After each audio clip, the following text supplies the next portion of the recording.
ഇന്ന് ഫൈനൽ ആർഗ്യുമെന്റിൽ ആദ്യം പരിശോധിക്കുന്നത് താര സംഘടന അമ്മയിലെ തർക്കത്തെക്കുറിച്ചാണ്. പൊട്ടലും ചീറ്റലും ഇതൊന്നും അമ്മയിൽ പുതുമയുള്ള കാര്യമല്ല. ഒരു വനിതയെ സംഘടനയുടെ തലപ്പത്തേക്ക് കൊണ്ടുവന്ന് മാറ്റമുണ്ടാക്കാൻ ശ്രമിച്ചു. പക്ഷേ ഇപ്പോഴും ആണധികാരത്തിന്റെ ശേഷിപ്പുകൾ അമ്മയിലുണ്ട് എന്ന് തന്നെയാണ് താരങ്ങളിൽ നിന്ന് പുറത്തുവരുന്ന വെളിപ്പെടുത്തലുകളുടെ ആകെത്തുക. ബിഗ് സ്ക്രീനിൽ ജനങ്ങൾ ആരാധിക്കുന്ന പല താരങ്ങളുടെയും മുഖം മൂടികൾ അഴിഞ്ഞു വീഴുന്നതാണ് കഴിഞ്ഞ ദിവസങ്ങളിൽ ആ സംഘടനയിൽ നമുക്ക് കാണാൻ കഴിഞ്ഞത്. നടൻ ടിനി ടോം തന്നെ ജിഹാദി എന്ന് വിളിച്ചുവെന്നാണ് നടി അൻസിബ ഹസൻ ആരോപിച്ചിരിക്കുന്നത്. അമ്മ കുടുംബ സംഗമത്തിന്റെ ടൈറ്റിൽ സ്പോൺസർഷിപ്പിന് ഒരു മതസംഘടനയെ ഉൾപ്പെടുത്താൻ പോയപ്പോൾ അതിനെ എതിർത്തതാണ് തന്നെ ജിഹാദി എന്ന് വിളിക്കാൻ കാരണമെന്നാണ് അൻസിബ വിശദീകരിക്കുന്നത്. നടി നീന കുറുപ്പ് അൻസിബയെ പിന്തുണച്ച് രംഗത്ത് വന്നു കഴിഞ്ഞു. നിയമ പോരാട്ടത്തിനിറങ്ങുകയാണ് ഇരുവരും. അമ്മ ജനറൽ സെക്രട്ടറി കുക്കു പരമേശ്വരനുമായി ബന്ധപ്പെട്ട സാമ്പത്തിക ക്രമക്കേട് പരാതിയും ഉയർന്നു കഴിഞ്ഞിട്ടുണ്ട്. അമ്മയിൽ സജീവമായി പ്രവർത്തിക്കുന്നവരെ തകർക്കാനുള്ള നീക്കമെന്നാണ് ടിനി ടോമിന്റെ ആരോപണം. എന്താണ് അമ്മയിലെ യഥാർത്ഥ പ്രശ്നമെന്ന് നോക്കാം. അജൻസിന് എന്താണ് തോന്നുന്നത്? ഇത് ഈ അമ്മയിലെ പ്രശ്നങ്ങൾ സംബന്ധിച്ച് നമ്മൾ പലതവണ പല വാർത്തകൾ വന്നിട്ടുണ്ട്. ഇപ്പോഴുണ്ടാകുന്ന ഈ പ്രശ്നത്തിന്റെ ഒരു പിന്നിൽ എന്താണ്? ഒന്ന്, അമ്മ എന്ന് പറയുന്ന സംഘടന ഒരു തൊഴിലാളി സംഘടനയാണ്. നമ്മൾ പല പ്രാവശ്യവും അത് പറഞ്ഞിട്ടുണ്ട്. അതൊരു സിനിമയിൽ അഭിനയിക്കുന്ന താരങ്ങളുടെ സംഘടനയാണെന്ന് കരുതിയ ഒരു തൊഴിലാളി സംഘടനയല്ല, ഒരു ചാരിറ്റബിൾ ഓർഗനൈസേഷനാണ്. അതിൽ അംഗങ്ങളായ ആളുകൾക്ക് ഉള്ള ചാരിറ്റബിൾ പണിയാണ് അത് നടത്തുക. അപ്പോൾ അതാണ് അതിൻ്റെ ഏറ്റവും പ്രധാനപ്പെട്ട പ്രശ്നം. അമ്മ നടത്തുന്ന പരിപാടികൾ എന്തൊക്കെയാണ്? കൈനീട്ടം എന്ന പേരിൽ അവശകാലകാരന്മാർക്ക് പണം കൊടുക്കുക, കുടുംബസംഗമം നടത്തുക, അതുപോലെ എന്താണ് താരനിശകൾ നടത്തി പണം സമാഹരിക്കുക, അത് ചാരിറ്റബിൾ പ്രവർത്തനങ്ങൾക്ക് വേണ്ടി വിനിയോഗിക്കുക. അപ്പോൾ ഇതാണ് അതിനുള്ള പ്രധാനപ്പെട്ട പ്രശ്നം. ഒരു സംഘടനയുടെ സ്വഭാവം എന്താണ്, അതിൻ്റെ ഘടന എന്താണ് എന്നുള്ളതാണ് ആ സംഘടനയുടെ നിലനിൽപ്പിനെ സ്വാധീനിക്കുന്നത്. ഇപ്പോൾ അമ്മ എന്ന സംഘടനയുമായി ബന്ധപ്പെട്ട് ഇതുവരെ ഉയർന്നു വന്ന വിവാദങ്ങൾ എന്താണ്? അത് സ്ത്രീ വിരുദ്ധമായ ഒരു സംഘടനയാണ് എന്നുള്ളതാണ്. അത് എന്തുകൊണ്ട് സംഭവിക്കുന്നത്? അതിൻ്റെ തലപ്പത്ത് പലപ്പോഴും ആണുങ്ങളാണ് ഉണ്ടാവുക, ആണുങ്ങളാണ് അതിൽ ഡിസിഷൻ മേക്കേഴ്സ്. അങ്ങനെ ഒരുപാട് പരാതിക്ക് ശേഷമാണ് ഇപ്പോൾ ഒരു വനിത അതിൻ്റെ അധ്യക്ഷ സ്ഥാനത്തേക്ക് ശ്വേതാ മേനോൻ. അപ്പോൾ ഉയരുന്ന പ്രശ്നം എന്താണ്? അത് സ്ത്രീ വിരുദ്ധമാവുകയല്ല എന്നത് മറ്റ് ചില പ്രവണതകൾ, സമൂഹത്തിൽ തന്നെയുള്ള മറ്റ് ചില പ്രവണതകൾ അത് കാണിക്കുന്നു. ഉയർന്നു വന്ന ഒരു പ്രധാനപ്പെട്ട ആരോപണം അഴിമതിയാണ്. അത് കുക്കു പരമേശ്വരനെതിരാണ് അഴിമതി വരുന്നത്. സാധാരണ രാഷ്ട്രീയ പാർട്ടികളിലും ഭരണത്തോടൊപ്പം നിൽക്കുന്നവരിലും ഉദ്യോഗസ്ഥ വൃന്ദങ്ങളിലും ഒക്കെ നമ്മൾ കേട്ടിട്ടുള്ള കാര്യമാണ് അഴിമതി. ഒരു ചാരിറ്റബിൾ ഓർഗനൈസേഷനിൽ എന്തിനാ അഴിമതി കാണിക്കണം എന്ന ചോദ്യമുണ്ട്. അഴിമതി ആരോപണം ഇതുവരെ അങ്ങനെ അമ്മയ്ക്കെതിരെ ഉയർന്നു വന്നിട്ടില്ല. ആദ്യമായിട്ടാണ് അങ്ങനെ തോന്നുന്നു. ഒരാൾ അഴിമതി നടത്തി, ഒരു ഭാരവാഹി അഴിമതി നടത്തി എന്നുള്ളത് ആദ്യമായിട്ടാണ് ഉയർന്നു വരുന്നത്. അപ്പോൾ സ്ത്രീ തലപ്പത്തേക്ക് വന്നപ്പോൾ സ്ത്രീ വിരുദ്ധമായ പ്രശ്നങ്ങളെക്കാൾ അഴിമതി വരുന്നു. ഇനി രണ്ടാമത്തെ കാര്യം ഇസ്ലാമോഫോബിയാണ്. ഇപ്പോൾ അൻസിബ ഹസൻ അവിടുത്തെ പ്രധാനപ്പെട്ട ഭാരവാഹി എന്ന നിലയിൽ ഒരു കാര്യത്തിൽ അഭിപ്രായം പറഞ്ഞു. എന്താണ് പറഞ്ഞത്? അമ്മ ഒരു സെക്യുലർ സംഘടന എന്ന നിലയിൽ സെക്യുലറായ നടപടികൾ സ്വീകരിക്കണം. ക്ഷേത്രങ്ങളിൽ നിന്ന്, മതസ്ഥാപനങ്ങളിൽ നിന്ന് എന്ത് ചെയ്യരുത്? സംഭാവന സ്വീകരിക്കരുത്, സ്പോൺസർഷിപ്പ് സ്വീകരിക്കരുത്. അതൊരു നല്ല അഭിപ്രായമാണ്. അത് അമ്മയുടെ പോളിസിയിൽ അങ്ങനെ ഉണ്ടോ ഇല്ല എന്നുള്ളത് വേറെ കാര്യം. അതിലൊരു ഒരു അഭിപ്രായം പറയുന്നു. അതിന് ടിനി ടോം എന്ന് പറയുന്ന മറ്റൊരാൾ അവരെ ജിഹാദി എന്ന് വിളിക്കുന്നു. ഒന്ന് ആലോചിച്ച് നോക്കുക. സാധാരണ ഫിലിം ഫ്രട്ടേണിറ്റിയിൽ അത്തരം കാര്യങ്ങൾ പരസ്യമായ ആളുകൾ പറയില്ല. അതായത് ഫിലിം ഫ്രട്ടേണിറ്റിൽ പലതരം രാഷ്ട്രീയമുള്ള ആളുകളുണ്ടാവും, വർഗീയതയുള്ള ആളുകൾ പോലും ഉണ്ടാവും. നമ്മൾ പിന്നീട് പലരെയും കണ്ടിട്ടുണ്ട്. വർഗീയത പറയുന്ന സിനിമാ താരങ്ങൾ പിന്നീട് ചില രാഷ്ട്രീയ പാർട്ടികൾ പ്രവർത്തിക്കുന്ന നമ്മൾ കണ്ടിട്ടുണ്ട്. സിനിമാ താരങ്ങൾ കേന്ദ്രമന്ത്രി വരെ ആയിട്ടുണ്ട് അങ്ങനെയൊക്കെ പോയിട്ട്. പക്ഷേ അങ്ങനെ വർഗീയത ആരും പറയാറില്ല. നോക്കുക, നമ്മുടെ സമൂഹത്തെ കഴിഞ്ഞ ഒരു പതിറ്റാണ്ട് അല്ലെങ്കിൽ 1.5 പതിറ്റാണ്ടോ ആയിട്ട് സോഷ്യൽ മീഡിയ വഴി പടർത്തുന്ന വിദ്വേഷം സിനിമാ താരങ്ങളെ സ്വാധീനിക്കുന്നു എന്ന് മാത്രമല്ല, സ്വാഭാവികമായിട്ടും സ്വാധീനിക്കും. അത് തുറന്നു പറയുന്നതിൽ, ഒരാളെ ജിഹാദി എന്നൊക്കെ വിളിക്കുന്നതിൽ ഒരു തരത്തിലുള്ള പ്രശ്നവുമില്ല, ഒരു മടിയുമില്ലാതെ അങ്ങനെ വിളിക്കാൻ കഴിയുന്നു എന്ന നിലവിലേക്ക് ഒരു കലാകാരനെ, ഒരു സിനിമാ നടനെയൊക്കെ എത്തിക്കുക എന്ന് പറഞ്ഞാൽ നമ്മൾ മനസ്സിലാക്കേണ്ടത് നമ്മുടെ സമൂഹത്തിൽ വ്യാപിക്കുന്ന വിഷത്തിൻ്റെ അളവിനെ കുറിച്ചാണ്, അതിൻ്റെ ഇൻറ്റൻസിറ്റിയെക്കുറിച്ചാണ്. അപ്പോൾ ഒരു ടിനി ടോമിനെ പോലെ പലതരം മനുഷ്യരുമായിട്ട് ബന്ധപ്പെടുന്ന ഒരു പബ്ലിക് സ്ഫിയറിലുള്ള, പബ്ലിക് ഡൊമൈനിലുള്ള ഒരു കലാകാരന് സ്വന്തം സഹപ്രവർത്തകയെ ജിഹാദി എന്ന് ഒരു ഉളുപ്പുമില്ലാതെ വിളിക്കാൻ കഴിയുമെങ്കിൽ ഈ സാധാരണക്കാരായ മനുഷ്യർ, ഒരു ദിവസം ടൺ കണക്കിന് വെറുപ്പ് കൺസ്യൂം ചെയ്യുന്ന സാധാരണക്കാരായ മനുഷ്യരുടെ മാനസികാവസ്ഥ ഇതിലേക്ക് എത്തിയിട്ടുണ്ടാവും.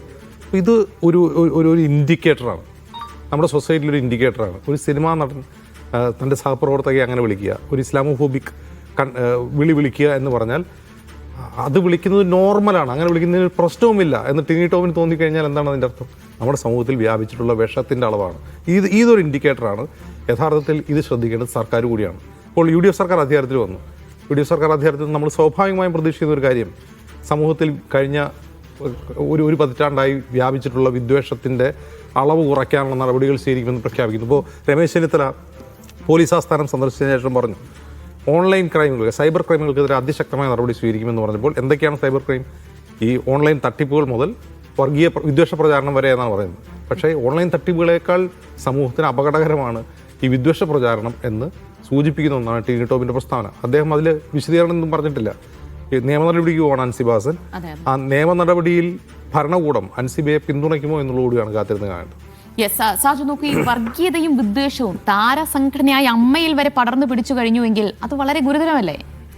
ഈ താരസംഘടന എന്നൊക്കെ നമ്മൾ വിശേഷിപ്പിക്കുമ്പോഴും അവരെ ആരാധനയോടുകൂടി കാണുന്ന ഒരു വലിയ സമൂഹം കേരളത്തിലുണ്ട്. അതൊക്കെ വസ്തുതയാണ്. ഇതൊക്കെ നിലനിൽക്കുമ്പോഴും അവരും ഈ കേരളീയ സമൂഹത്തിൻ്റെ ഒരു ഭാഗമാണ്. അപ്പോൾ ഇവിടെയുള്ള എല്ലാ ചെളിക്കുത്തുകളും അവർക്കിടയിലുമുണ്ട്. അത് അളവ് കൂടിയാൽ മാത്രമേ ഉണ്ടാവൂ എന്ന് കരുതുകയാണ്. ഏതായാലും ഒരു നാണക്കേട് മറയ്ക്കാൻ വേണ്ടിയിട്ടാണ് ഈ ഇപ്പോഴത്തെ നേതൃത്വത്തെ അമ്മയിൽ കൊണ്ടുവന്നത്.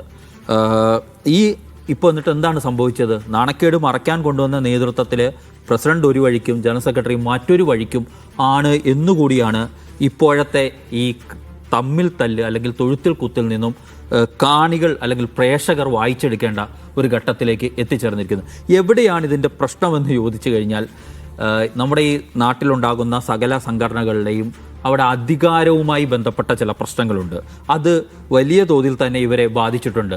അതിന് മാലാപാർവതി കഴിഞ്ഞ ദിവസം ഈ വിവാദം വന്നപ്പോൾ മാധ്യമങ്ങളോട് പ്രതികരിച്ചപ്പോൾ അവരുടെ ഒരു ബൈറ്റുണ്ട്: ഞങ്ങളോട് നാട്ടുകാർ ക്ഷമിക്കണം, മെമ്പർമാരോട് പോലെ ഇവിടെ ഒന്നും കമ്മ്യൂണിക്കേറ്റ് ചെയ്യുന്നില്ല. മീറ്റിംഗ് കൂടുന്നത് അവർ മീഡിയയിൽ നിന്ന് അറിയുന്നു, ഗ്രൂപ്പ് കളിയുടെ പ്രശ്നങ്ങളൊക്കെ ഓൺലൈൻ മീഡിയയിൽ നിന്ന് അറിയുന്നു. ഇതാണ് യഥാർത്ഥത്തിൽ ആ പറഞ്ഞ വാചകങ്ങളാണ് സത്യത്തിൽ അമ്മയിൽ സംഭവിച്ചു കൊണ്ടിരിക്കുന്നത്. അവിടെ കുറേ അധികം മെമ്പർമാരുണ്ട്. അവർ കുടുംബമേളയ്ക്ക് ഒത്തുകൂടുന്നു അല്ലെങ്കിൽ ജനറൽ ബോഡിക്ക് വരുന്നു.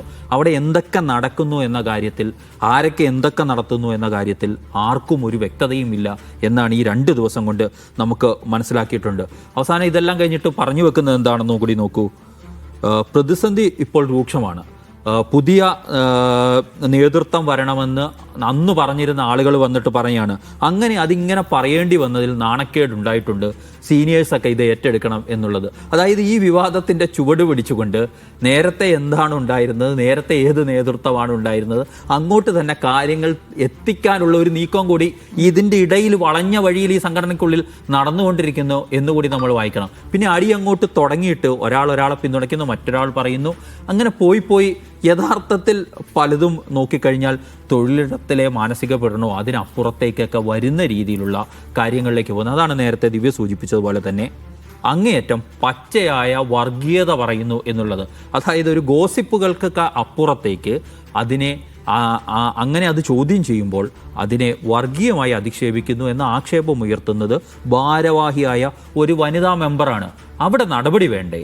അതിനകത്ത് ഇടപെടൽ നടത്തേണ്ടതില്ലേ? അല്ലാതെ അത് ജനറൽ ബോഡി 1 മാസത്തിന് ശേഷം വരാനിരിക്കുകയാണ്, അവിടെ പറയേണ്ട കാര്യങ്ങളൊക്കെ മീഡിയയോട് പറയാമോ, അല്ലെങ്കിൽ പുറത്തു വന്ന് പറഞ്ഞത് ശരിയായില്ല എന്നതടക്കമുള്ള പ്രതികരണങ്ങൾ ആ സംഘടനയ്ക്കുള്ളിൽ നിന്ന് വരികയാണ്. ഇവരെന്ത് ജനാധിപത്യത്തെക്കുറിച്ചാണ് സംസാരിക്കുന്നത്? അമ്മ ഇനി അവസാനം ഉണ്ടായ വിവാദം എന്താണ്? 75 ലക്ഷം രൂപ ദല്ലാൽ എന്ന് വിളിക്കപ്പെടുന്ന ആളുടെ നേതൃത്വത്തിലുള്ള ക്ഷേത്ര ഭരണസമിതിയിൽ നിന്നും കൈപ്പറ്റിയിരിക്കുന്നു. അതിനെക്കുറിച്ച് ഇന്ന് അദ്ദേഹം തന്നെ പറയുന്നത്, നന്ദകുമാർ തന്നെ പറയുന്ന കാര്യങ്ങളുണ്ട്. അതായത് എന്നോട് ശ്വേതാ മേനോൻ വന്നിട്ട് പൈസ ചോദിച്ചു, ഇങ്ങോട്ട് വന്ന് ചോദിച്ചതാണ്. അപ്പം ഞങ്ങളുടെ ക്ഷേത്രം എന്ന് പറഞ്ഞത് ചാരിറ്റബിൾ കാര്യങ്ങളൊക്കെ ചെയ്യുന്നതാണ്, അതുകൊണ്ട് ഞങ്ങൾ 75 ലക്ഷം രൂപ കൊടുക്കാൻ കരാറാക്കുന്നു.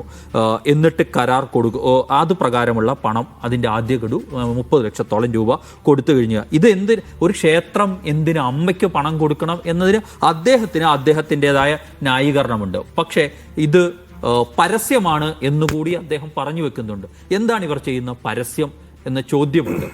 ഇതുമായി ബന്ധപ്പെട്ട് തന്നെ കേൾക്കുന്ന കാര്യങ്ങൾ എന്ന് പറഞ്ഞാൽ ഈ പണം കൊടുത്തു, ഇത് അമ്മയുടെ കുടുംബമേളയിൽ പരസ്യം വെക്കുന്നതുമായി ബന്ധപ്പെട്ടാണ്, അത് വേണ്ടത്ര തോതിൽ വെച്ചില്ല എന്നൊക്കെ ഇവർക്ക് തന്നെ പരാതികൾ ഉണ്ട് എന്നൊക്കെ ആണ് പറയപ്പെടുന്നത്. അപ്പം ഇതിലേക്ക് വരുമ്പോൾ ഇവിടെയാണ് ക്രമക്കേട്. ഈ വാങ്ങുന്ന പണം യഥാർത്ഥത്തിൽ അമ്മയിലെ ഈ പറയുന്ന പോലെ ചാരിറ്റിക്ക് തന്നെയാണോ ഉപയോഗിക്കുന്നത്, അല്ലെങ്കിൽ ഈ പണത്തിൻ്റെ കാര്യത്തിൽ അഴിമതി നടക്കുന്നുണ്ടോ എന്നതൊക്കെയാണ് ഉന്നയിക്കപ്പെടുന്നത്. അത് ഇതൊരു ചാരിറ്റബിൾ ഓർഗനൈസേഷൻ എന്ന നിലയിൽ രജിസ്റ്റർ ചെയ്യപ്പെട്ടുള്ള സംവിധാനമാണ്. ഇവിടെ സർക്കാരിന് ഇടപെടാൻ സമയമായിട്ടുണ്ട്. സർക്കാരിന് ഇക്കാര്യത്തിൽ ഇടപെടാൻ പറ്റും. അഴിമതി ആരോപണം വന്നിട്ടുണ്ട്. അപ്പോൾ ഇതിൻ്റെ വരവ് ചെലവ് കണക്കുകൾ പരിശോധിച്ചുകൊണ്ട് ഇതിലേക്ക് ഇടപെടുക എന്നുള്ളതാണ്. ഇപ്പോഴും നമ്മുടെ സൂപ്പർ താരങ്ങൾ ഈ കാര്യത്തിൽ വല്ലതും മിണ്ടിയിട്ടുണ്ടോ? ഞാൻ കേട്ടില്ല. ദിവ്യ എവിടെയെങ്കിലും കേട്ടോ? അപ്പൊ നേരത്തെ അടിയുണ്ടായപ്പോൾ ഇതെല്ലാം ഞങ്ങൾ ഒഴിഞ്ഞു, പുതിയ ഭരണസമിതിയെ തെരഞ്ഞെടുക്കൂ എന്ന് പറഞ്ഞ് ഞങ്ങളുടെ കൈകൾ ശുദ്ധമാണ് എന്ന് തെളിയിച്ച ഈ മഹാത്മാക്കൾ ഇപ്പോൾ നടക്കുന്ന അടിയിൽ ഇടപെടണം, അല്ലെങ്കിൽ അവർ അതിനോട് പ്രതികരിക്കണം. അവർ ഈ സമൂഹത്തിന്റെ ഭാഗമാണ്, അവർ ഈ സമൂഹത്തിൽ എഴുന്നേറ്റ് നിൽക്കുന്നവരാണെങ്കിൽ അവർ പ്രതികരിക്കണം. അല്ലാതെ ഇവിടെയും മൗനം പാലിച്ചുകൊണ്ട് സൂപ്പർ താരങ്ങൾ ഞങ്ങളുടെ ഇമേജിനെ സംരക്ഷിച്ചുകൊണ്ട് മുന്നോട്ട് പോകരുത് എന്നാണ് എനിക്ക് പറയാം. സൈഫുദ്ദീൻ, ഇവിടെ നോക്കൂ, ഈ അമ്മയ്ക്കകത്ത് ഈ പ്രശ്നങ്ങളുണ്ടല്ലോ, കേൾക്കുമ്പോൾ തന്നെ ആളുകൾക്ക് പുച്ഛം എന്നുള്ള രീതിയിലോട്ട് ആ ഒരു ഇതിലോട്ട് മാറുകയാണ്. കാരണം കേൾക്കാത്ത പ്രശ്നങ്ങളില്ല, സ്ത്രീകൾക്കെതിരായ പ്രശ്നങ്ങൾ, ഇപ്പോൾ സാമ്പത്തിക ക്രമക്കേട്, വർഗീയത ഉൾപ്പെടെ പറയുന്ന തരത്തിലേക്ക് വരികയാണ്. ഒരു ഭരണം മാറിയതുകൊണ്ട് ഇത് പരിഹരിക്കപ്പെടുമെന്ന് തോന്നുന്നു. അല്ല, ഇതിനകത്ത് സാജു ഇപ്പോൾ പറഞ്ഞല്ലോ സൂപ്പർ താരങ്ങൾ ഇതിനകത്ത് ഇടപെടുന്നില്ല എന്ന്. ഇതിനകത്ത് ഇപ്പോൾ ആക്റ്റീവ് അല്ലാത്ത കുറേ താരങ്ങൾ ചേർന്നാണ് ഈ സംഘടന നടത്തിക്കൊണ്ടുപോകുന്നത്. അപ്പോൾ ആക്റ്റീവ് അല്ലാത്ത കുറേ താരങ്ങൾ ഈ സംഘടന നടത്തിക്കൊണ്ടുപോകുന്നു. ആക്റ്റീവായ പ്രധാനപ്പെട്ട സൂപ്പർ താരങ്ങൾ ഈ കളി കണ്ടു നിൽക്കുകയാണ്. എന്ന് വെച്ച് കഴിഞ്ഞാൽ അതിനകത്ത് തന്നെ ഒരു ഈഗോ ക്ലാഷ് അവിടെ ഉണ്ട്. എന്ന് വെച്ചാൽ അവരെ നടത്തിക്കോട്ടെ, സൈഡിൽ നിന്ന് കളി കാണാനും മമ്മൂക്കയും മോഹൻലാലും ഉൾപ്പെടെയുള്ള പ്രധാനപ്പെട്ട താരങ്ങളെല്ലാം ഇനിയിപ്പോൾ ഇഷ്യൂ സെറ്റിൽ ചെയ്യേണ്ടത് അടുത്ത എക്സിക്യൂട്ടീവ് കമ്മിറ്റി വേണമെങ്കിൽ വിളിക്കണം, ഡേറ്റ് കണ്ടിട്ടില്ല. ജനറൽ ബോഡിയിലെ വിഷയങ്ങളെല്ലാം പരിഹരിക്കപ്പെടുമെന്ന് പറയുന്നു. ഈ ജനറൽ ബോഡിയിലെ ഇഷ്യൂസ് എല്ലാം പരിഹരിക്കപ്പെടേണ്ടത് ഈ മുതിർന്ന താരങ്ങളെല്ലാം വന്നിട്ടാണ്. എനിക്ക് തോന്നുന്നില്ല അന്ന് ഈ ജനറൽ ബോഡിയിൽ ഈ മുതിർന്ന താരങ്ങൾ എന്ന് വെച്ചാൽ സൂപ്പർ താരങ്ങളായ മോഹൻലാൽ അടക്കമുള്ള മുൻപ് ഇതിന് നേതൃത്വം നൽകിയിരുന്ന, ഈ പ്രശ്നങ്ങൾ പരിഹരിച്ചിരുന്ന മധ്യസ്ഥരായിരുന്ന ആളുകളൊക്കെ ഈ ക്രൂഷ്യലായ ജനറൽ ബോഡി യോഗത്തിൽ പങ്കെടുക്കുമെന്ന കാര്യത്തിൽ എനിക്കൊരു ഉറപ്പില്ല. കാരണം അത്രയും അളിഞ്ഞ വിഷയങ്ങളാണെന്നുള്ളൊരു പൊതു ചർച്ചയാണ് അവർക്കകത്തുള്ളത്. എനിക്ക് തോന്നുന്നു നേരത്തെ ഇന്നസെന്റും മോഹൻലാലും ഒക്കെ അമ്മ പ്രസിഡന്റ് സ്ഥാനം ഉണ്ടായിരുന്നപ്പോൾ ഇത്രയധികം രൂക്ഷമായ പ്രശ്നങ്ങൾ നമ്മൾ ഇല്ലെന്നേ. ഇപ്പൊ ഇടവേള ബാബു പോലും ഇടവേള ബാബുവിനെതിരെ മറ്റു തരത്തിലുള്ള വിമർശനങ്ങൾക്ക് ഉണ്ടായെങ്കിൽ കൂടിയും ഇത്തരത്തിലുള്ള ഒരു ഇഷ്യൂ ഉണ്ടായിരുന്നില്ല. ഇപ്പൊ Innocent president ആയിരുന്നപ്പോഴും Idavela Babu office secretary ആകുന്നു, മോഹൻലാൽ ആയിരുന്നപ്പോഴും ഇടവേള ബാബുവിന്റെ കാര്യങ്ങൾ ഒരു വേള സിദ്ദീഖ് കൈകാര്യം ചെയ്ത് നമുക്ക് ഓർമ്മയുണ്ട്. ഇപ്പൊ ഇതിപ്പോ അജിംസ് പറഞ്ഞ പോലെ പൂർണ്ണമായും വനിതകളുടെ കയ്യിലെത്തിയ ഒരു കാലം എന്ന് വെച്ചാൽ അധ്യക്ഷ മാത്രമല്ല, ഓഫീസ് ബിയറിംഗ് ഉൾപ്പെടെ, അതായത് കുക്കു പരമേശ്വരനാണ് ഓഫീസ് ബിയറിംഗ് പൂർണ്ണമായും കൈകാര്യം ചെയ്യുന്നത്. അപ്പോൾ പൂർണ്ണമായും സ്ത്രീകളുടെ കയ്യിലെത്തിയിട്ടും ഇതിനകത്ത് എന്താണ് സംഭവിക്കുന്നത് എന്നുള്ളത്, ഇപ്പോൾ അതിനകത്ത് ഇത് നിയന്ത്രിക്കുന്ന സ്ത്രീകൾക്കിടയിലെ കുറേ എന്താ പറയുക ഈഗോ ക്ലാഷസ് ഒക്കെയാണ് ഇതുമായി ബന്ധപ്പെട്ട് പുറത്തേക്ക് വരുന്നതെന്നുള്ളതാണ് മനസ്സിലാകുന്നത്. ഇപ്പോൾ ഉയർന്നു വരുന്ന ഏറ്റവും പ്രധാനപ്പെട്ട പ്രശ്നം എന്താ? ഈ ജിഹാദി പരാമർശമാണ്. ഇപ്പോൾ ഒരു ക്ലിപ്പുണ്ടല്ലോ, കലാകാരന്മാർക്കിടയിൽ വർഗീയത പാടില്ലാതെ മാമുക്കോയെ പറയുന്ന ഒരു സീനുണ്ടല്ലോ. അജിംസ്ക പറഞ്ഞ വളരെ കറക്റ്റാണ്. ഇപ്പോൾ ഈ ഫ്രട്ടേണിറ്റിയുടെ ഇടയിൽ പലതരം ക്ലാഷസ് ഉണ്ടാകും, പക്ഷേ വർഗീയപരമായ ഒരു ഇഷ്യൂസ് ഇതുവരെ ഉണ്ടായിട്ടില്ല.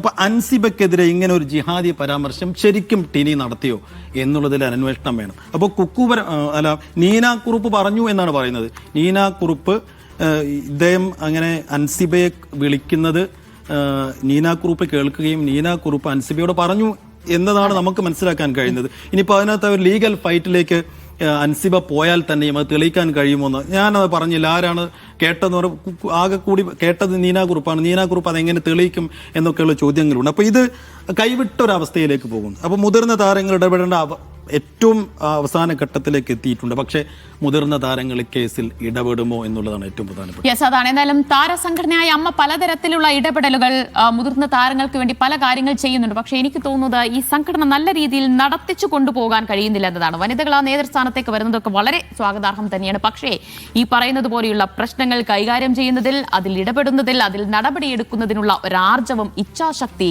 നേതൃതലത്തിലുള്ളവർക്ക് വേണം എന്ന് മാത്രമേ. കുറുപ്പശ്ശേരി വർക്കി തോമസ് എന്ന KV തോമസ്, സ്നേഹമുള്ളവർ തോമസ് മാഷ് എന്ന് വിളിക്കും. കോൺഗ്രസിന്റെ കേന്ദ്ര സംസ്ഥാന സർക്കാരുകളിലെ മന്ത്രിസഭയിൽ അംഗമായിട്ടുള്ളയാളാണ്. പലവിധ കാരണങ്ങൾ കൊണ്ട് കോൺഗ്രസ് വിട്ട് പിണറായി വിജയന്റെ അനുഭാവിയായി മാറി. പിന്നാലെ ഡൽഹിയിൽ സംസ്ഥാന സർക്കാരിന്റെ പ്രത്യേക പ്രതിനിധി എന്ന സ്ഥാനവും അദ്ദേഹത്തിന് കിട്ടി. പക്ഷെ തോമസ് മാഷ് ഇപ്പോൾ ആകെ ഒരു ആശയക്കുഴപ്പത്തിലാണ്. ഭരണം മാറി, UDF അധികാരത്തിലെത്തുകയും ചെയ്തു. അതോടെ ആഭ്യന്തരമന്ത്രിയായ രമേശ് ചെന്നിത്തലയ്ക്ക് അഭിനന്ദനങ്ങൾ അറിയിച്ച് ഒരു പോസ്റ്റ് ഇട്ടു. ആ പോസ്റ്റാണ് ഇപ്പോഴത്തെ തലവേദന. കോൺഗ്രസ് അണികൾ വന്ന് പോസ്റ്റിനടിയിൽ കമന്റോട് കമന്റാണ്. വേക്കൻസി ഇല്ല തോമാച്ച എന്നിവരെ കേൾക്കേണ്ടി വന്നു KV തോമസിന്. കമന്റുകൾ താങ്ങാനാകാതെ വന്നതോടെ കമന്റ് ബോക്സ് കൂട്ടേണ്ടി വന്നു KV തോമസിന്. അണികൾ പറയുന്നത് പോലെ ആശംസാ പോസ്റ്റിന്റെ പിന്നിൽ മറ്റെന്തെങ്കിലും ഉണ്ടോ ലക്ഷ്യം എന്നാണ് നമ്മൾ നോക്കുന്നത്. സാജു, ഒരു കളം മാറ്റി ചവിട്ടുന്ന സൂചനയാണോ ഈ പോസ്റ്റ്? ഈ KV തോമസ് മാഷിന്റെ കാര്യത്തിലെ അദ്ദേഹത്തിന്റെ ഇന്നത്തെ പോസ്റ്റ് ശരിക്കും രമേശ് ചെന്നിത്തലയുടെ 70ാം ജന്മദിനത്തിൽ ഉള്ളൊരു സാധാരണ പോസ്റ്റാണ്. അദ്ദേഹം ഇന്ന് പിണറായി വിജയന് ജന്മദിനത്തിലും ആശംസിഷ്ട പോസ്റ്റ് അദ്ദേഹത്തിന്റെ പേജിലുണ്ട്. പക്ഷെ കോൺഗ്രസ് അണികൾക്ക് കാര്യം മനസ്സിലായി എന്നുള്ളതാണ്. കാരണം ഈ മാഷിനെ സംബന്ധിച്ച് അദ്ദേഹത്തിന് അധികാരം ഒരു ഹരമാണ്. അതില്ലാതെ എങ്ങനെ മുന്നോട്ട് പോകാനാണ്? ജീവിച്ചു പോകണമല്ലോ. കാരണം അദ്ദേഹത്തിന് കേന്ദ്രമന്ത്രി എന്ന പെൻഷൻ ഉണ്ടാവാം, സംസ്ഥാന മന്ത്രിസഭയിലുണ്ടായിരുന്നു, അതിൻ്റെ ആനുകൂല്യങ്ങൾ ഉണ്ടാവാം, അദ്ദേഹം അധ്യാപകനായിരുന്നു, പ്രൊഫസറായിരുന്നു, അതിൻ്റെ ആനുകൂല്യങ്ങളും ഉണ്ടാവാം. പക്ഷേ അതൊന്നും കൊണ്ട് അദ്ദേഹത്തിന് ജീവിച്ചു പോകാൻ പറ്റില്ല. അദ്ദേഹത്തിൻ്റെ ജീവിതം മുന്നോട്ട് പോകണമെങ്കിൽ അത്യാവശ്യം അധികാരം എപ്പോഴും കയ്യിൽ വേണം. അപ്പോഴാണ് അദ്ദേഹത്തിന് മനസ്സിലായത് കേന്ദ്രത്തിൽ കോൺഗ്രസ് ഇനി അടുത്ത കാലത്തൊന്നും അധികാരത്തിൽ വരത്തില്ല. അങ്ങനെ നോക്കിയിരിക്കുമ്പോഴാണ് കേരളത്തിൽ 2021 കൂടി അധികാരത്തിൽ വരാതായത്. അതോടുകൂടി മാഷിന് പിന്നെ പിടിച്ചാൽ നിൽക്കാതായി. അതിന് തുടങ്ങിയിട്ടുണ്ട്. അതിന് മുമ്പേ 2019 അദ്ദേഹത്തിന് സീറ്റ് നിഷേധിക്കപ്പെട്ടതോടുകൂടി. അതിനു മുമ്പ് 5 തവണയാണ് അദ്ദേഹം തുടർച്ചയായി ലോക്സഭയിലേക്ക് എറണാകുളം സീറ്റിൽ നിന്ന് തിരഞ്ഞെടുക്കപ്പെട്ടത്. അതോടുകൂടി തന്നെ അദ്ദേഹത്തിന് അസ്വസ്ഥതകൾ തുടങ്ങുകയും അദ്ദേഹം 2022 തൃക്കാക്കര പോലുള്ള നിർണായകമായ ഒരു ഉപതെരഞ്ഞെടുപ്പ് ഘട്ടത്തിലാണ് പാർട്ടിയെ കൈവിട്ടുകൊണ്ട് LDFന്റെ വേദിയിലേക്ക് എത്തുന്നത്. അത് കോൺഗ്രസ് അണികളെ സംബന്ധിച്ചിടത്തോളം വളരെ വൈകാരികമാണ്. കാരണം അവരുടെ PT തോമസ് മരിച്ചതിന് ശേഷം നടക്കുന്ന ഉപതെരഞ്ഞെടുപ്പ്, PT-യുടെ ഭാര്യ മത്സരിക്കുന്ന തെരഞ്ഞെടുപ്പ്, ആ തെരഞ്ഞെടുപ്പിൽ എറണാകുളത്ത് ആ തെരഞ്ഞെടുപ്പിനെ മുന്നിൽ നിന്ന് നയിക്കേണ്ട ഉത്തരവാദിത്തമുള്ള മുതിർന്ന നേതാവ് മറുപാളയത്തിൽ ചേക്കേറിപ്പോവുക എന്നുള്ളതാണ്. എന്നിട്ട് ഇപ്പോഴും കെ.വി. തോമസ് മാഷ് പറയുന്നത് എന്താണെന്നറിയോ? എന്നെ കോൺഗ്രസ് പുറന്തള്ളിയപ്പോൾ പിണറായിയാണ് സംരക്ഷിച്ചത്. അങ്ങനെ പിണറായിയുടെ അനുവാദത്തോടു കൂടിയ മറ്റു പദവികൾ ഏറ്റെടുക്കുകയുള്ളൂ എന്ന് പറയും. ഈ പുതിയ കോൺഗ്രസ് സർക്കാർ അധികാരത്തിലേക്ക് വരുമ്പോൾ തന്നെ അദ്ദേഹം ചാഞ്ചാട്ടത്തിൻ്റെ ചില സൂചനകൾ നടത്തുന്നുണ്ട് എന്നുള്ളതാണ്. ഇന്ന് അദ്ദേഹം മറ്റൊരു പോസ്റ്റ് ഇട്ടിട്ടുണ്ട്. ഡൽഹിയിലെ മാർപ്പാപ്പയുടെ പ്രതിനിധിയെ സന്ദർശിച്ച ശേഷം മറ്റൊരു ഫേസ്ബുക്ക് പോസ്റ്റ് ഉണ്ട്. അതിലും അദ്ദേഹം പറയുന്നത് കേരളത്തിൽ കോൺഗ്രസ് സർക്കാർ വന്നതിനെക്കുറിച്ചുകൂടി ഞങ്ങൾ തമ്മിൽ ചർച്ച ചെയ്തു എന്നുള്ളതാണ്. എന്ത് കാര്യത്തിനാണോ ആ ചർച്ച എന്ന് കോൺഗ്രസ് അണികൾക്ക് തിരിച്ചറിയുന്നുണ്ട്. അതുകൊണ്ടാവാം അവർ ഈ തരത്തിൽ ആഞ്ഞടിക്കാൻ തയ്യാറെടുക്കുന്ന ഈ പാളയത്തിലേക്ക് വേണ്ട എന്നുള്ളതാണ്. ഈ മാഷിന് അധികാരത്തിൽ തുടരണമെങ്കിൽ മറ്റൊരു പാളയമേ സത്യത്തിൽ ബാക്കിയുള്ളൂ. അത് മാഷിനെ സംബന്ധിച്ചിടത്തോളം ഇനി ഒരു പദവി എന്ന് പറയുന്ന ഒരു ഗവർണർ പദവിയൊക്കെ ആയിരിക്കും അദ്ദേഹത്തിന് ആലോചിക്കുന്നത്.